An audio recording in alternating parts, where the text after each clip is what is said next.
Shalom, shalom, ¿cómo están? Buenas noches. Acá estamos nuevamente en este día ya prácticamente pasando la mitad de la fiesta de Sukkot, la fiesta de los tabernáculos.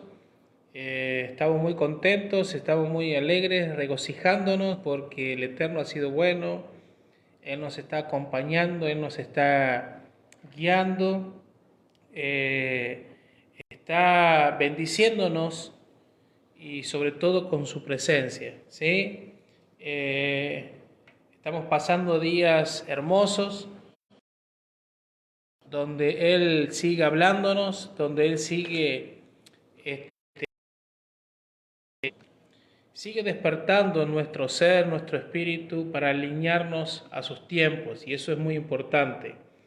Importante porque necesitamos, si bien hemos tenido un despertar, hemos tenido un tiempo donde la palabra nos ha tocado, nos ha guiado y nos ha despertado, pero necesitamos caminar por la palabra que el eterno Dios está trayéndonos y nos está direccionándonos, ¿sí? Cada palabra que Dios nos trae es una palabra revelada, una palabra que nos va a situar y nos va a posicionar en sus tiempos, ¿sí? Y recordemos que la palabra tiempo en hebreo es el nombre moed o muedín, ¿sí? Y moed o muedín tiene que ver con los momentos señalados, ¿sí? Tiene que ver con festividades, tiene que ver con las citas proféticas, ¿sí? Hace un tiempo yo decía que la iglesia ha caminado hace muchos años, viene caminando en lo profético, pero sin embargo al comenzar a entender las escrituras desde una perspectiva hebrea, nos hemos dado cuenta que si hay algo que le faltaba a lo profético, si había algo que le faltaba eran las fiestas, ¿sí? ¿Por qué? Porque por algo Dios estableció en Levítico 23 las fiestas y cada fiesta en particular tiene mucho contenido. Y son todas proféticas porque hablan de no solamente un acontecimiento histórico, un acontecimiento literal, un cumplimiento literal, sino también nos habla de un cumplimiento profético, el cual el Yeshua, nuestro Mesías, tendrá que cumplirlas, ¿sí? Recordemos y hacemos un repaso, en Levítico 23 encontramos las 7 fiestas. No son judías, no son fiestas judías, son fiestas de Dios, y dice que debemos de proclamarlas que son santas, que son kadosh, ¿sí?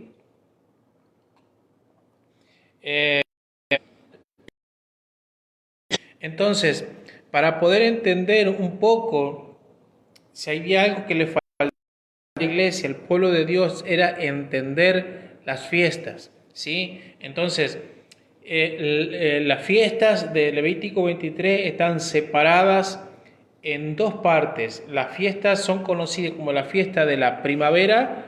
En la fiesta de la primavera, siempre hablando del Medio Oriente, sobre todo de la tierra de Israel, las fiestas de primavera tienen que ver con Pascua, tienen que ver con panes y verduras, tienen que ver con primeros frutos y tiene que ver con Shavuot o Pentecostés.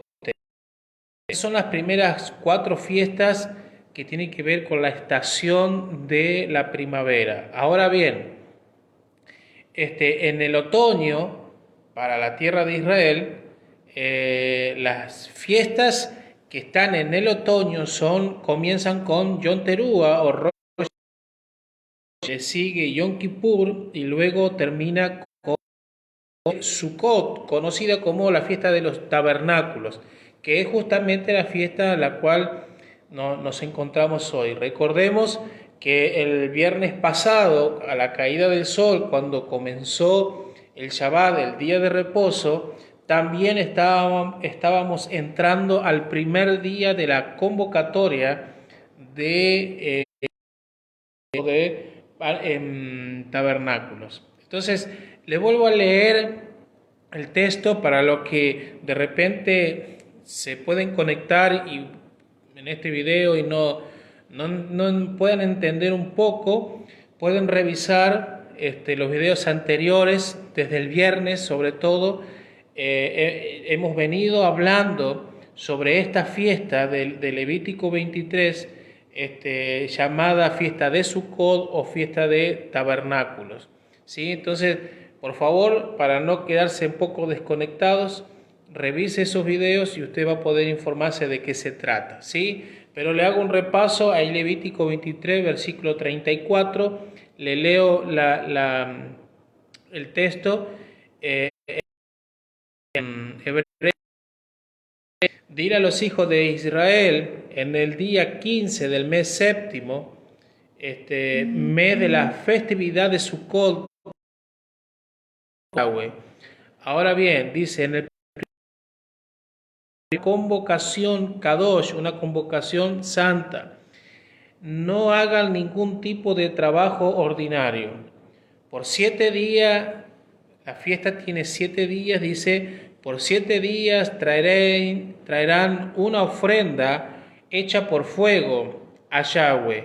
Y el 8º día tendrán convocación santa, Kadosh, y traigan la ofrenda hecha por fuego a Yahweh.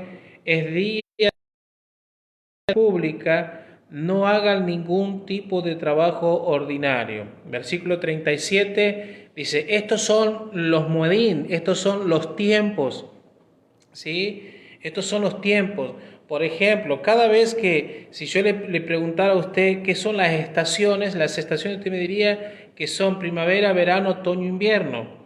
Eso está en el libro de Génesis, en el capítulo 1, cuando Dios creó las estaciones. Pero la palabra estación en el hebreo ahí, ¿qué es lo que significa el modín? Significa los tiempos designados por Dios. Dice que proclamarán como convocaciones kadoshim, santos, y traerán una ofrenda hecha por fuego, una ofrenda quemada, ofrenda de grano, ofrenda de sacrificio, de libación, ¿sí? De libación. Y quiero que preste atención en esa, porque es una ofrenda de libación. Dice, ¿por qué le digo que tenga presente esto? Porque ahora voy a en la liturgia cada día en la fiesta de Sucot, y una de ellas tenía que ver con la libación del agua y la libación del vino, que todo eso eran cosas que se hacían cuando el templo estaba en pie todavía y las fiestas eran celebradas en Jerusalén. Ahora, también dice, pero el día 15 del séptimo mes, cuando hayas recogido el producto de la tierra, observarán la festividad, ¿sí? Presta atención también a esa palabra, observarán, ¿sí? No solamente es celebrarla, sino que hay que observarla. Por 7 días, el primer día será descanso completo y el 8º será descanso completo. Y acá dice lo siguiente, el versículo 40, el primer día llevarán los frutos, mire, se lo voy a leer en la Reina Valera, quizás lo va a entender un poco mejor. Levítico 23, versículo 40,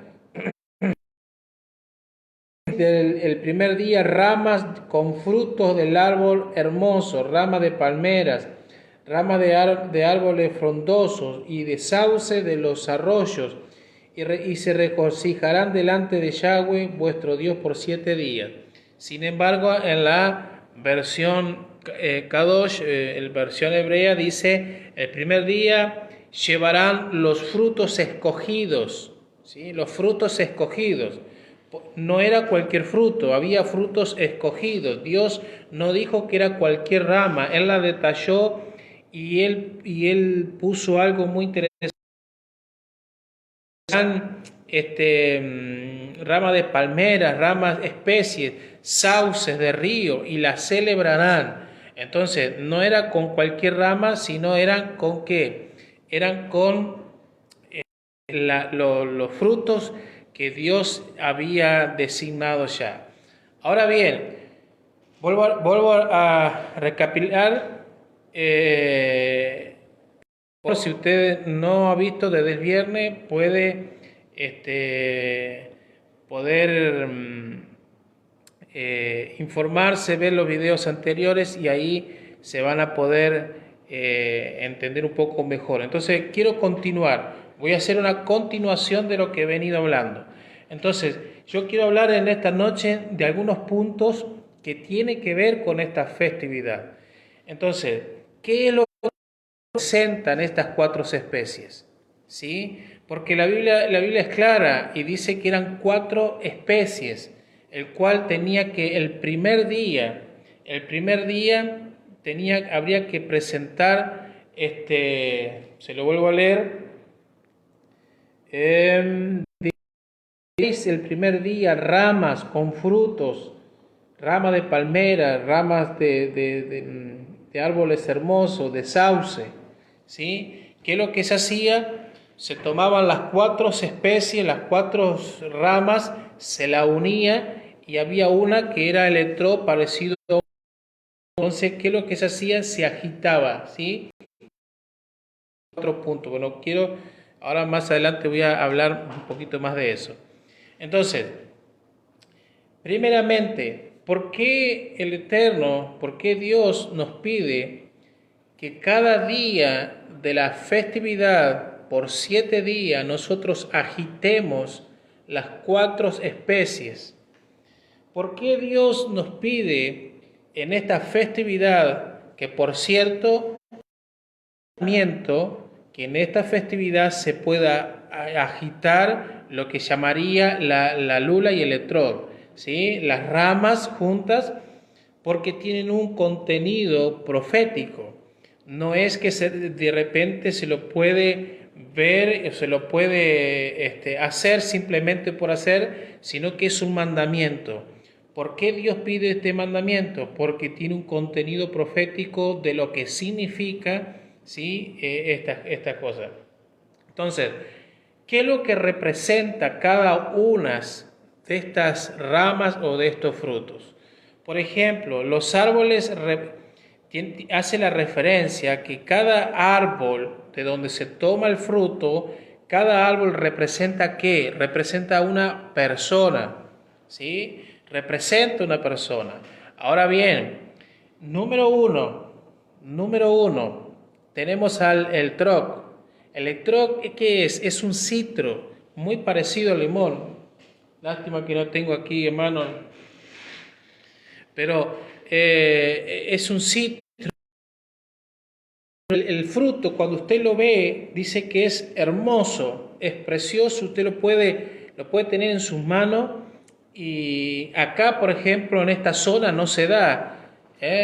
Bueno, lo más parecido que tenemos, lo más parecido que tenemos es un limón. Es muy parecido, ¿sí? Lo más parecido que tenemos es el limón. Bueno, muy parecido así es el citro que se da en Israel, conocido como el etrog, ¿sí? Ahora, el etrog dice que es, por donde usted lo mira, es muy bonito y es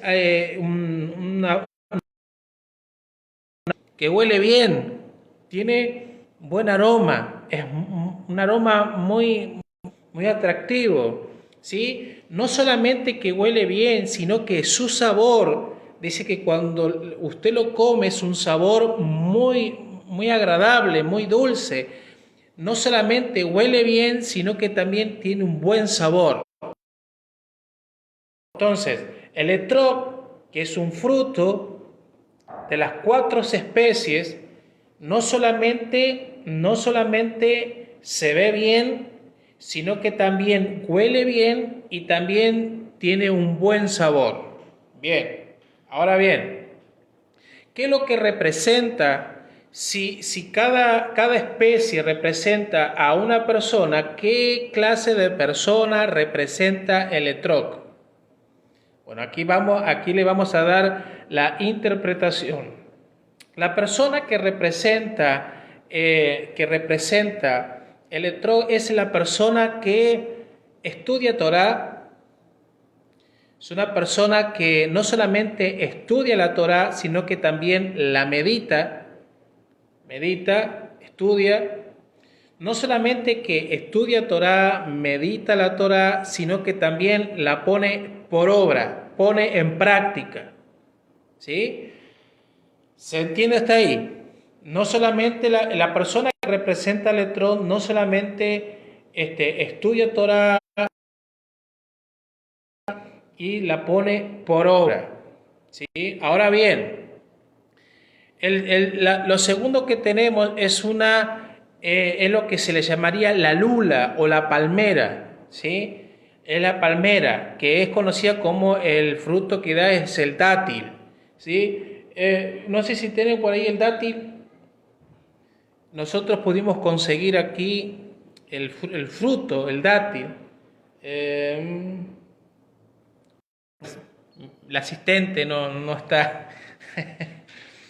Bueno, vamos a ver si está por aquí. Me va a traer. Pudimos conseguir el dátil, el fruto de la palmera. Bueno, ¿qué representa el fruto de la palmera? Dice que el fruto de la palmera tiene un buen olor, huele bien, ¿sí? Huele bien. Pero sin embargo, este fruto, perdón, el dátil es un fruto que tiene un buen sabor. Cuando usted lo come, de hecho nosotros los comimos, desde la festividad pasada comimos el dátil y es riquísimo, es muy rico. Pero sin embargo, no tiene olor, no tiene un buen aroma. ¿Se entiende? No tiene un buen aroma. Entonces, ¿qué tipo de persona representa la palmera o qué tipo de persona representa el dátil? La persona que representa el dátil, que representa la palmera, es la persona que, o sea, la estudia la Torah, pero no la demuestra poniéndola en práctica. ¿Sí? No tiene obras. Conoce la Torá, estudia la Torá, pero no la practica. Es como aquella persona que tiene el conocimiento de cómo hay que hacer las cosas, pero no la hace. Lamentablemente en el cristianismo, que es de donde muchos de nosotros, prácticamente todos venimos, a nosotros se nos enseñó que todo era por fe y nada era por obra, que todo debíamos de creer, pero no había que hacer nada. Error. La Torá, la palabra de Dios, no solamente es para estudiarla, no solamente es para conocerla en el intelecto, sino también es para ponerla por obra. De hecho, el libro de Josué, capítulo 1, versículo 8, dice: nunca se apartará de tu boca esta Torá, sino que de día y de noche meditarás en ella y para que hagas todo lo que está escrito.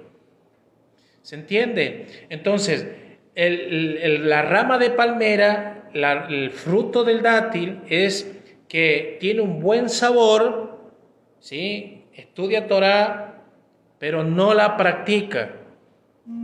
¿Se entiende? Bien. Número 3, tenemos el mirto. El mirto es el arrayán, ¿sí? Rama. El mirto es caracterizado por un tipo de rama que tiene aroma, pero no tiene sabor. Es algo que huele bien, pero cuando usted lo quiere comer no tiene gusto, no tiene buen sabor. ¿Se entiende? Este fruto representa a la persona que tiene buenas obras, pero que no conoce la palabra, no conoce la Torá. O sea, son aquellas personas que les gusta ayudar. Cuando ven la necesidad y ellos pueden, actúan. Son personas que usted la va a ver en la sociedad que constantemente son personas buenas, personas que siempre están dispuestas. Hay una catástrofe, hay personas que están pasando necesidad. Ellos van y ayudan a la persona. No conocen la palabra, no conocen la Torá. ¿Se va entendiendo hasta acá? Y número 4, tenemos al sauce. El sauce es una rama que usted la ve, no tiene sabor, tampoco tiene aroma. Es una rama común y corriente. ¿Sí? Es una, no, usted la quiere oler, de hecho, una rama, mire, el sauce no tiene olor. Y si usted pudiera, no tiene gusto, no tiene sabor. Una rama que no es nada. Sin embargo, la persona que representa al sauce es la persona que no conoce la palabra, no conoce la Torá, no pone en práctica nada y no le interesa las cosas de Dios. No les interesa. ¿Se entiende hasta ahí? Ahora bien, en la fiesta de tabernáculos, la fiesta de Shavuot, de Sukkot, el eterno Dios nos manda a que juntemos estas 4 especies y le hagamos una. Por ejemplo, si en la tierra de Israel se dan los 4 tipos de ramas, pero nosotros que estamos en la dispersión, estamos en la diáspora, quizás estamos en lugares donde no podemos especie, pero por lo menos si pudiéramos tener una, entonces con una sola nosotros tendríamos que cumplir el mandamiento. Por ejemplo, nosotros lo que tenemos aquí es solamente el sauce. Mire, más parecido lo que podemos ver, y tenemos también el limón. El limón es lo que se asemeja al citro, al etrog. Entonces se lo junta. Hagamos de cuenta que aquí tenemos las 4 especies, ¿sí? Aquí tenemos las 4 especies. Ahora bien, en Levítico 23 el Eterno nos manda estas 4 especies y le hagamos una. ¿Qué es lo que el Eterno Dios nos está mandando o qué nos quiere enseñar? Porque de todo nos tiene que enseñar algo. Entonces, al armar las 4 ramas, es para que nos podamos juntar,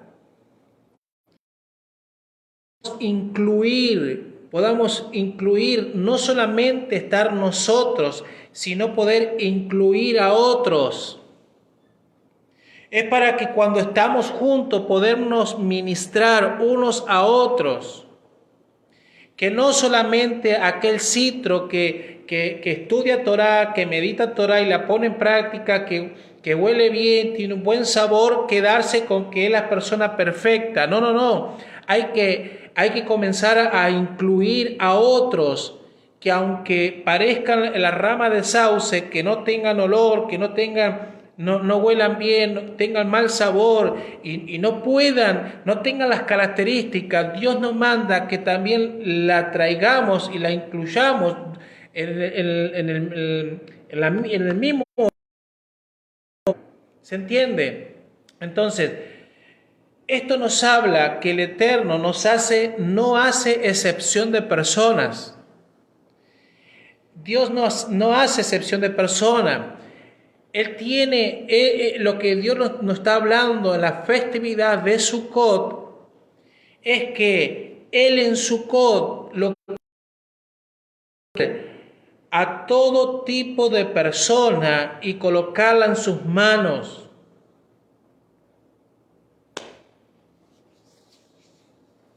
Estamos acá. Lo que Dios hace en la fiesta de Sukkot es invitarnos a todos a ser parte de la festividad que Él ha determinado en un tiempo señalado en su calendario. Por eso esta es la fiesta, es conocida, la fiesta de Sukkot, la fiesta de Tabernáculo, es conocida como la fiesta de las naciones. ¿Por qué de las naciones? Porque es una fiesta donde el eterno Dios está invitando a las naciones. No está haciendo excepción de naciones. Todos están invitados a unirse a una sola, porque el mandamiento de Dios dice que somos un ejad, que el mismo Yeshua cuando oró dice que oró para que seamos uno en sus manos, que ya no estemos separados. Eso nos ayuda a que debemos de ser sensibles, que nadie va más arriba que otro. No. Podemos tener un conocimiento más, podemos tener algo más, ir más adelantado, puede ser, pero cuando llega Sukkot, aquel que va abajo tiene que nivelarse. Entonces quedamos todos al mismo nivel porque todos somos juntos en una sola mano a ser agitados.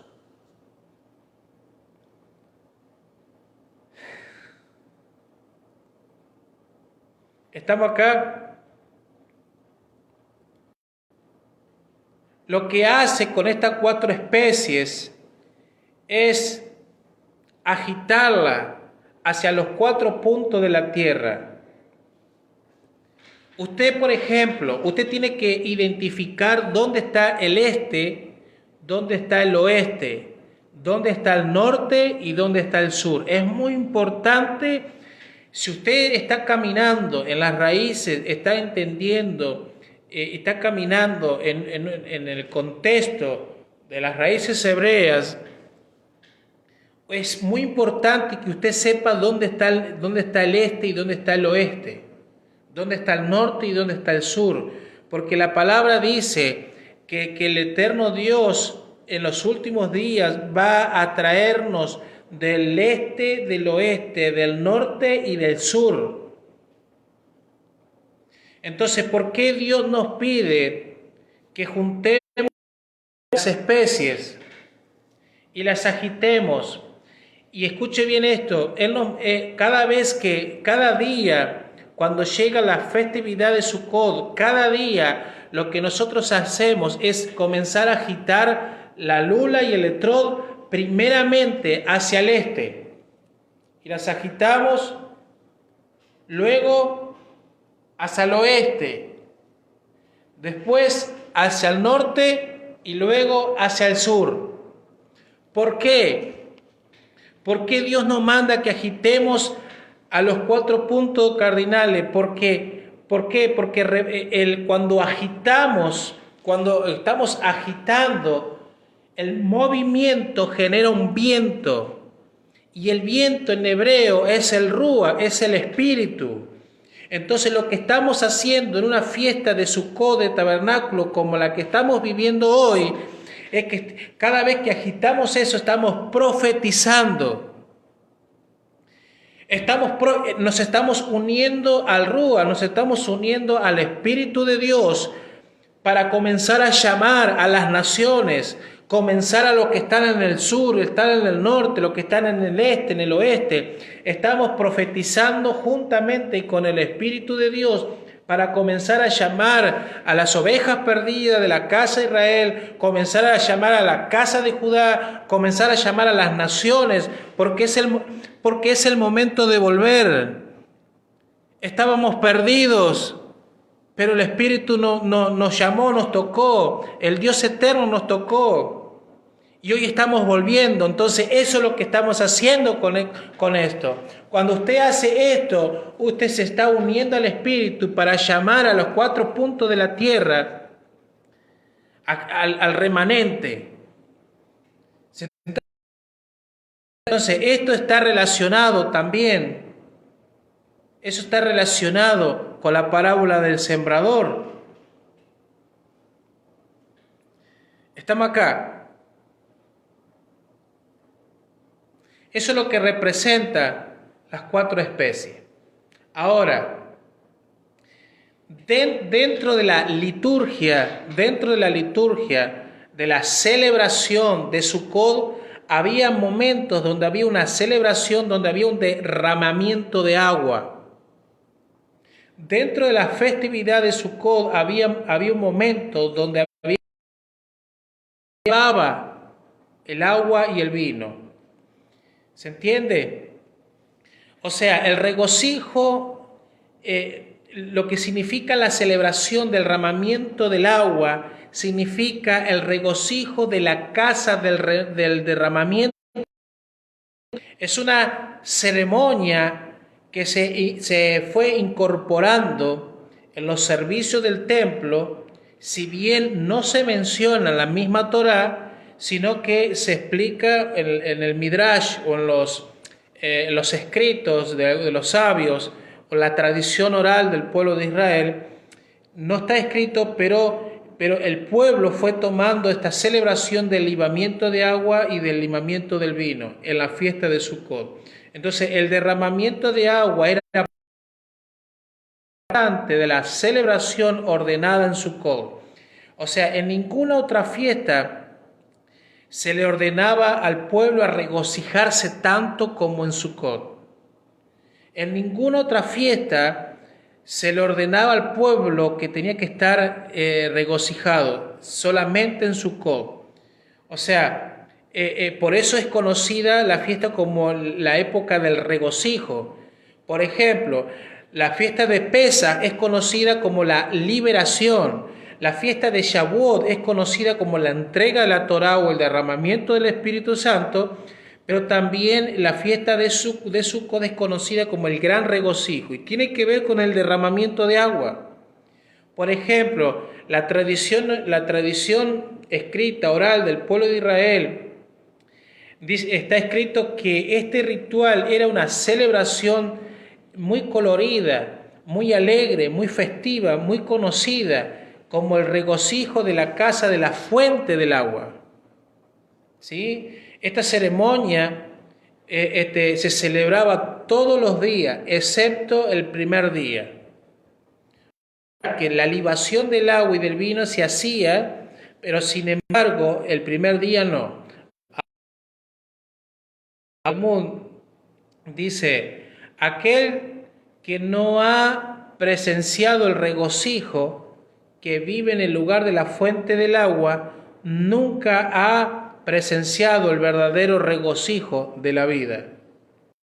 Interesante, le estoy compartiendo algo que dice la tradición oral, la tradición oral del pueblo de Israel. Entonces, dice que aquel que no ha experimentado el regocijo en la fuente de agua, y lo que le estoy diciendo es algo que si bien se hacía en la festividad, pero tiene una connotación profética y muy relacionada con el Mesías Yeshua. Entonces dice que el que no experimentaba el regocijo en una fuente de agua, era difícil poderse regocijar. Por tanto, la ceremonia del derramamiento de agua llegó a convertirse en una ocasión para experimentar un gozo extenso. Ahora, ¿en qué consistía la ceremonia diaria de Sukkot? ¿Qué es lo que se hacía todos los días? Cada día dice que se llevaba a cabo la ceremonia especial, ¿dónde? En el templo. Los sacerdotes se armaban grupos de 3, ¿sí? Los levitas, los sacerdotes armaban grupos de 3 personas. Ahora, el primer grupo conformaban los sacerdotes que debían servir para las fiestas, y ellos estaban encargados de realizar los sacrificios que encontramos en Levítico 29. Ese es el primer grupo. Luego, el segundo grupo de sacerdote salía a la puerta oriental del templo. El templo tenía una puerta que estaba dirigida hacia el oriente. Entonces, Moza, donde llevaban la ceniza de los sacrificios y donde llevaban la ceniza en cada inicio de Shabbat. Ahora, ellos, ¿qué es lo que hacían en ese lugar, en ese valle llamado? Lo que hacían era cortar un árbol de sauce. Presta atención. Lo que árbol de sauce. Los sauces tenían que ser medianamente grandes. Porque tenían que ser medianamente grandes. ¿Y qué es lo que hacían? Como era un árbol grande, lo llevaban entre muchos al árbol. Se formaban en líneas, sostenían el árbol cortado, ¿sí? Se cortaban los troncos de sauce y podían llevar esto, dice que armaban como un tipo de procesión. Ahora bien, cuando los sacerdotes cargaban el tronco del sauce, todo el camino de regreso al templo, ¿sí? Generalmente el camino estaba lleno de peregrinos. ¿Por qué? Porque recordemos que la fiesta era una fiesta de peregrinaje, porque la fiesta de Sukkot, todo el mundo que la quería celebrar tenía que subir a Jerusalén. Entonces, había mucha gente, mucha gente de todos lados iba a celebrar Sukkot. Entonces, tal como Dios lo había establecido. Ahora bien, al darse una señal, los sacerdotes debían dar un paso a la izquierda y luego otro paso a la derecha. Entonces cargaban el tronco y ellos en la procesión de Moza hasta el templo, ellos iban como saltando con el pie izquierdo y luego el pie derecho. Entonces tenían este movimiento. ¿Qué es lo que hacían con ellos? Lo que hacían era mecer el árbol. ¿Se entiende? Ahora, el tercer grupo de sacerdotes era el grupo que los guiaba el sumo sacerdote. ¿Se entiende? El tercer grupo, recordemos, el primero son los que estaban encargados del sacrificio. El segundo grupo era los que iban a cortar el árbol y venían y mecían el árbol a medida que venían. Y el tercer grupo de sacerdotes, guiados por el sumo sacerdote, salía por la puerta conocida, la puerta del agua. Ellos venían del estanque llamado Siloé, que aparece en los evangelios. ¿Sí? Ellos venían del estanque Siloé, que significa, el Siloé dice agua viva. Ahora, de allí el sumo sacerdote sacaba el agua viva, del estanque de Siloé sacaban el agua viva. Del estanque lo sacaban ¿con qué? Con un jarro de oro. Mientras tanto, los asistentes a la jarra de oro sostenían la jarra de oro y la jarra de plata llena de agua y llena de vino. Traían el agua y también tenían jarra. ¿Sí? ¿Me va siguiendo hasta ahí? Espero poder explicarme bien. Entonces, tan pronto como los sacerdotes que estaban en el valle de Moza trayendo el tronco venían regresando de la procesión a Jerusalén, se le unían los sacerdotes que venían del estanque de Siloé con la jarra de oro, con el agua y la jarra de plata con el vino. ¿Se entiende hasta ahí? Entonces, en la marcha se hacía hacia la ciudad de Jerusalén. Y dice que los sauces que traían, los sauces venían crujiendo. ¿Venían crujiendo por qué? Porque al venir meciendo el árbol crujían y eso provocaba un movimiento. Y el movimiento provocaba ¿qué? Provocaba un viento que soplaba alrededor de la ciudad. Lo hacía también, entonces la palabra viento en el hebreo es ruach, también la palabra hebrea para espíritu. O sea, cuando usted quiere Usted, por ejemplo, y yo conocemos el Espíritu Santo, pero sin embargo en hebreo es el Ruach HaKodesh, ¿sí? Ruach HaKodesh es lo mismo, pero conocido en el... Por tanto, esta ceremonia es simbólica y representativa. ¿Por qué es simbólica y representativa lo que hacían los tres grupos de sacerdotes? Porque está representando al Ruach, está representando al Espíritu de Dios, guiándolos hacia dónde, hacia la ciudad, a la ciudad de Jerusalén. Vamos bien hasta ahí. Entonces, tan pronto como cada grupo de los tres iba llegando, su perspectiva, o sea, a su perspectiva, había un momento donde había una persona que tocaba ¿qué? Tocaba el shofar, tocaba la trompeta. Luego uno se ponía de pie y ¿qué hacía? Tocaba la flauta. Y la flauta representa al Mesías. El flautista, escuche bien esto, el flautista era conocido como el traspasado. ¿Se entiende? Era conocido como el traspasado. La flauta, si usted conoce un instrumento de flauta, tiene muchos huecos. Tiene varios huecos. Cuando usted sopla, tiene muchos huecos, de los cuales la flauta está traspasada. Entonces, como si hubiera sido traspasada. Sin embargo, nosotros encontramos en la Escritura que el Mesías, Yeshua, dice que fue traspasado por nuestros pecados, nuestras iniquidades, nuestras rebeliones.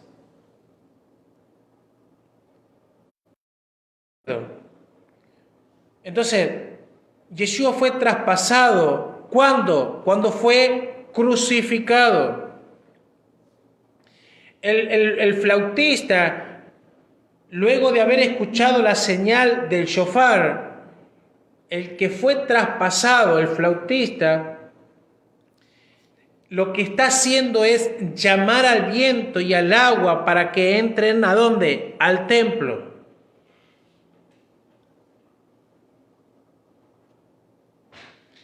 ¿Me va siguiendo?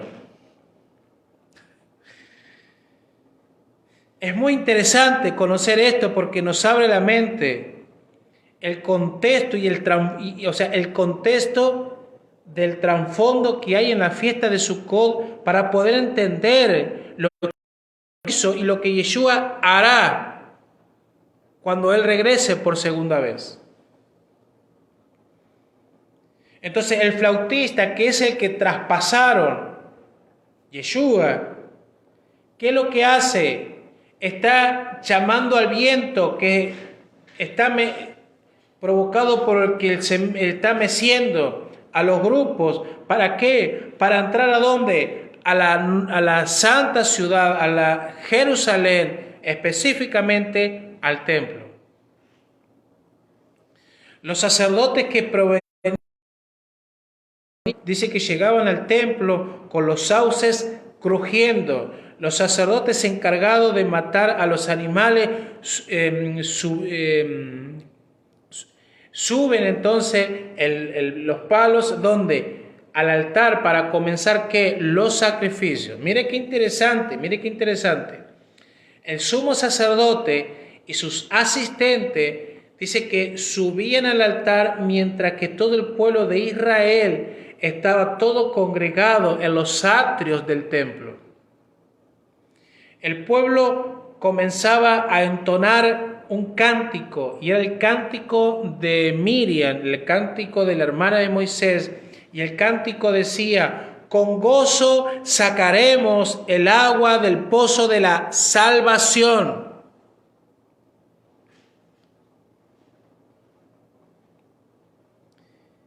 Salvación es la palabra Yeshua. Yeshua es la salvación. En toda esta ceremonia que se está dando en la fiesta de Sukkot, el pueblo está cantando que van a sacar agua ¿de quién? Del Mashiach, del Mesías, de Yeshua.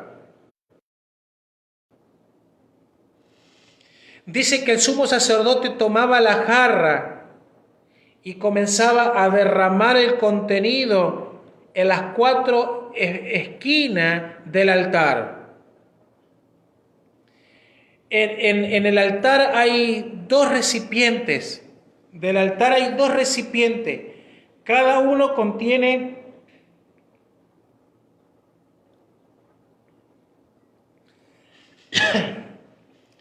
cada del recipiente tiene un agujero. ¿Para qué tiene el agujero? Porque el agua y el vino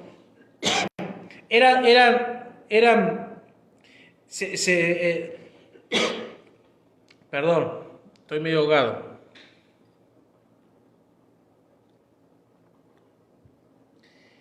En el altar había 2 recipientes, de los cuales tenemos el agua y tenemos el vino. Lo que hacía el sumo sacerdote es echar el agua y el vino. Cada recipiente tenía un hueco. Entonces lo que hacían era la libación en el altar, para que el agua y el vino vayan paralelamente.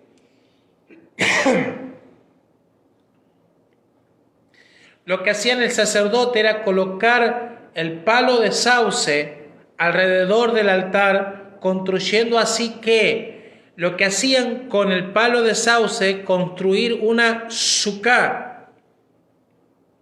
Lo que construían era una sucá que representa la cobertura del Dios eterno. Ahora, entendemos y mesiánico. En todo esto podemos apreciar la imagen al ser crucificado con el tronco, con la madera. Él fue puesto ¿dónde? En el altar. ¿Cuál era el altar? El madero, la madera que traían, era puesto. Él dice que fue traspasado. Y cuando él fue traspasado, vino un soldado y le pinchó al costado para verificar si él estaba muerto. ¿Y qué fue lo que salió de su costado?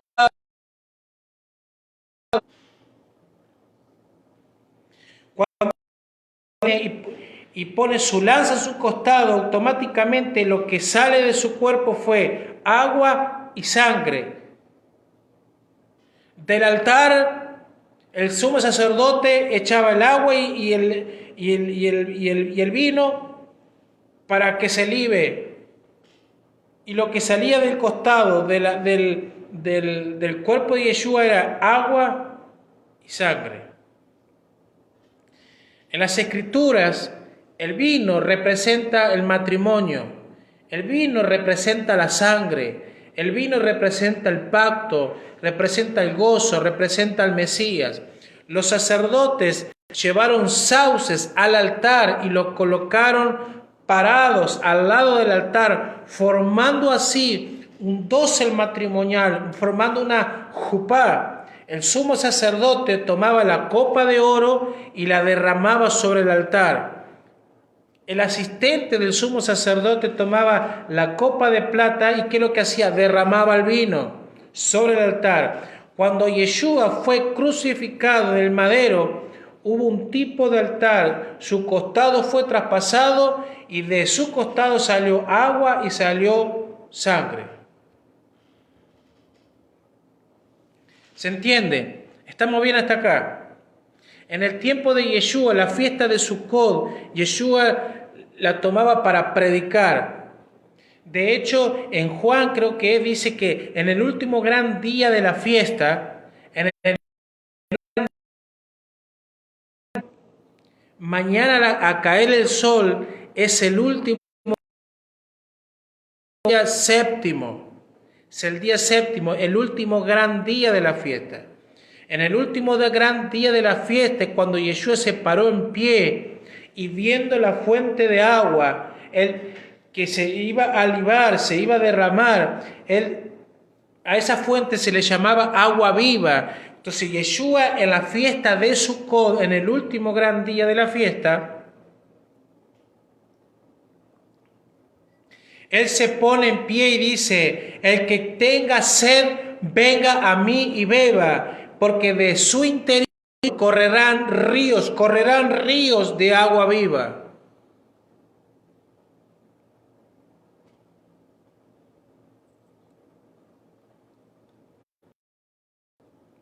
Estamos acá. La lluvia juega un papel muy importante en la fiesta de Sukkot. La ceremonia de la fuente de agua tenía un significado muy especial, dadas las implicaciones agrícolas. La lluvia representa que al Espíritu Santo, al Ruach HaKodesh, el derramamiento del agua señalaba el día en que Dios iba a enviar al Ruach HaKodesh, al Espíritu Santo, sobre toda carne, según lo profetizó Joel 2, 28 y 29. El agua en este versículo representa el derramamiento del Espíritu de Dios,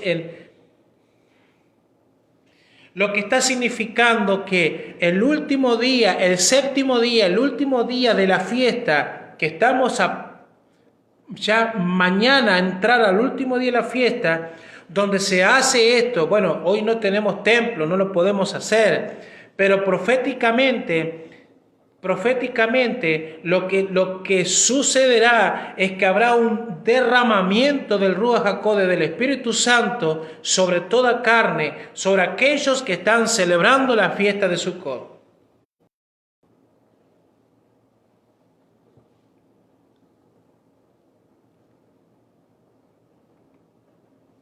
¿Estamos acá?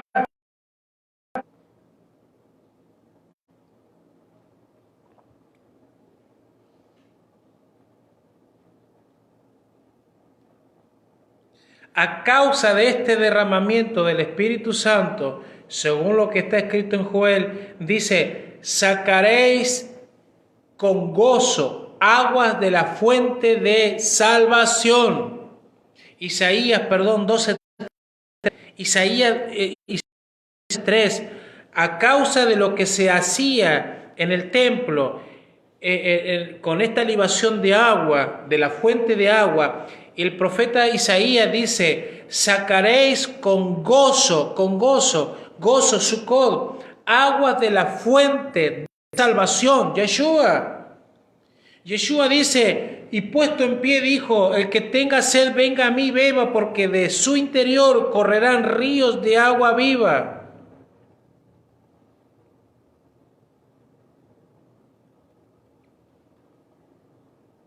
Estamos acá. Sukkot fue constituido para enseñarnos acerca del milenio, acerca de la era milenial, cuando la tierra será testigo del derramamiento del Espíritu de Dios sobre toda carne.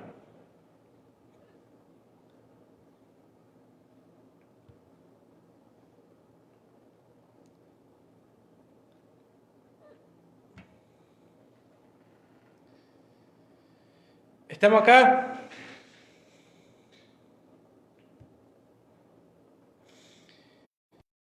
Con esto. Termino con esto. Hemos entrado, a la caída del sol, entramos al sexto día de la festividad de Tabernáculo, la festividad de Sukkot. Cada día nos presentamos delante de Él como sacrificio, como ofrenda. Cada día agitamos al este, al oeste, al norte y al sur, uniéndonos al Ruach, al Espíritu, para profetizar que las naciones tienen que volver a la fuente de agua viva, que es Yeshua.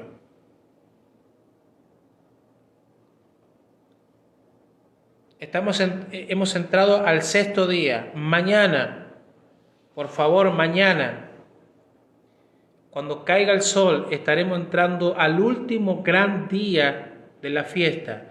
El último gran día de la fiesta, Hoshana Rabbah, que significa la gran salvación. Así que mañana, 20-30 horas, yo voy a estar hablando nuevamente de Hoshana Rabbah, la gran salvación, que tiene que ver con el último gran día. Lo vamos a ver proféticamente, lo que Yeshua hizo. ¿Se entiende? Así que quiero terminar acá.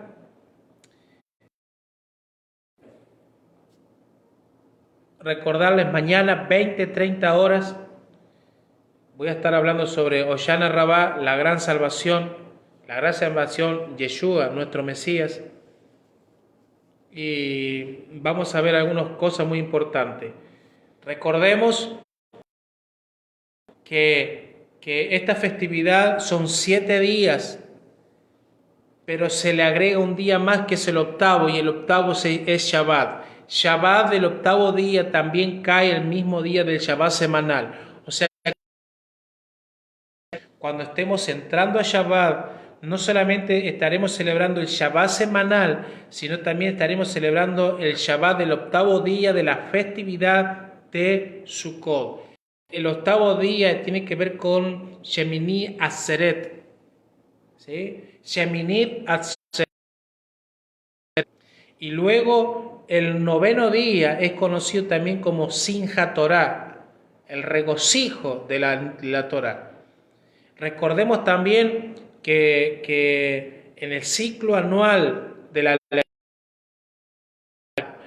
las parashá, las porciones bíblicas, estamos estudiando la última ahora, y cuando terminemos la última, se termina un ciclo de lectura, pero vamos a continuar un Simchat Torah, un Shemini Atzeret. Vamos de nuevo a comenzar un nuevo comienzo de la lectura de la Torah, y nos vamos a regocijar en la lectura, nos vamos a regocijar en la Torah.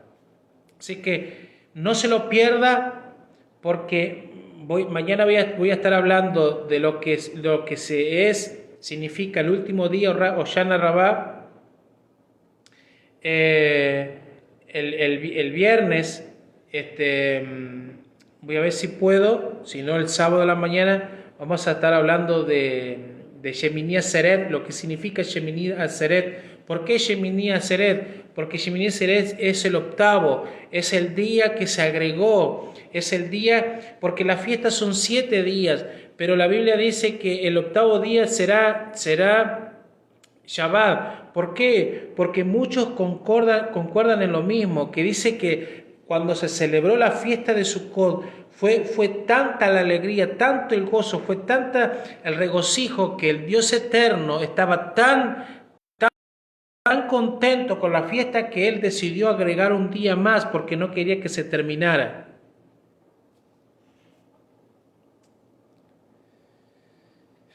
Les bendigo, que puedan tener ya un buen descanso, que puedan terminar bien el día. Sigamos estudiando. Les recuerdo lo que puedan, miren los videos anteriores desde el viernes, para ir llevando una línea de lo que venimos hablando sobre la festividad de Sukkot. Y bueno, mañana 20-30 horas también vamos a estar hablando sobre Hoshana Rabbah.